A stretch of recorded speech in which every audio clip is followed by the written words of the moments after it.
Voilà mes élèves, on passe maintenant aussi à la correction d'exercice 7. Voilà la question A. Tracer une droite graduée.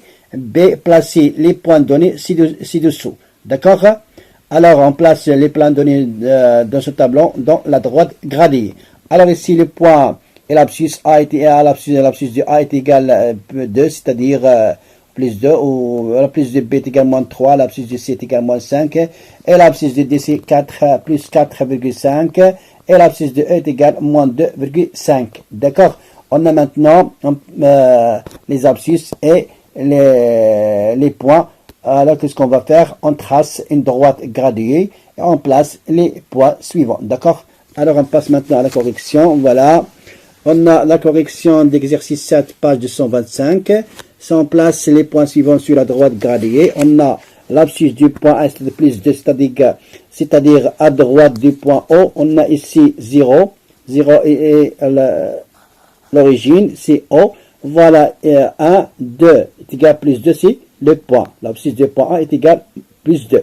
Alors, on passe aussi sur D. D est égal à combien? Plus 4,5, c'est-à-dire, on se trouve toujours à droite, à droite du point O, de la droite graduée. Alors, ici, voilà, 4, D est égal à 4,5. Voilà, l'abscisse de D se trouve entre 4 et 5.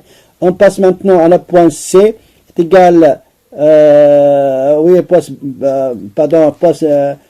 à la point B, est égal à moins 3, voilà, on passe. Ici 0, moins 1, moins 2, donc E, combien est égal?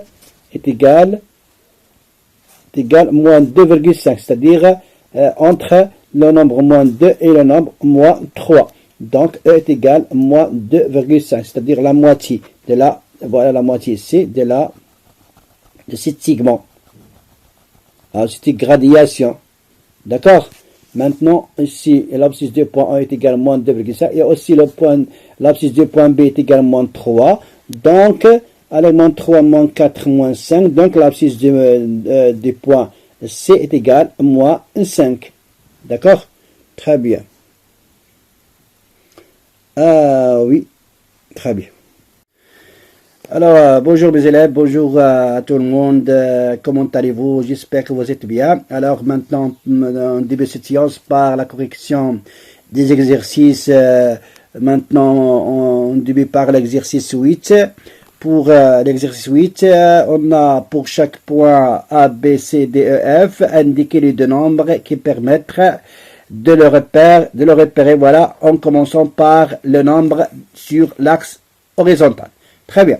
Alors, pour donner les coordonnées des points A et B, C jusqu'à E, alors qu'est-ce qu'on va faire? Toujours, on les sur le premièrement, c'est-à-dire, on les abscisses sur l'axe des abscisses, c'est-à-dire sur l'axe horizontal. Donc, les coordonnées des points, voilà, les coordonnées des points A, oui, c'est toujours on débute par l'axe d'abscisse ou l'axe horizontal. C'est-à-dire, l'abscisse de A, c'est 4 et l'abscisse de A, c'est 2.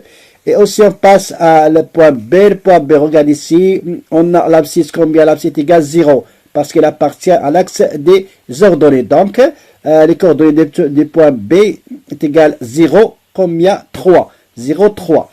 Alors, pour point C, voilà, toujours on débute sur l'axe horizontal, c'est-à-dire l'axe des abscisses.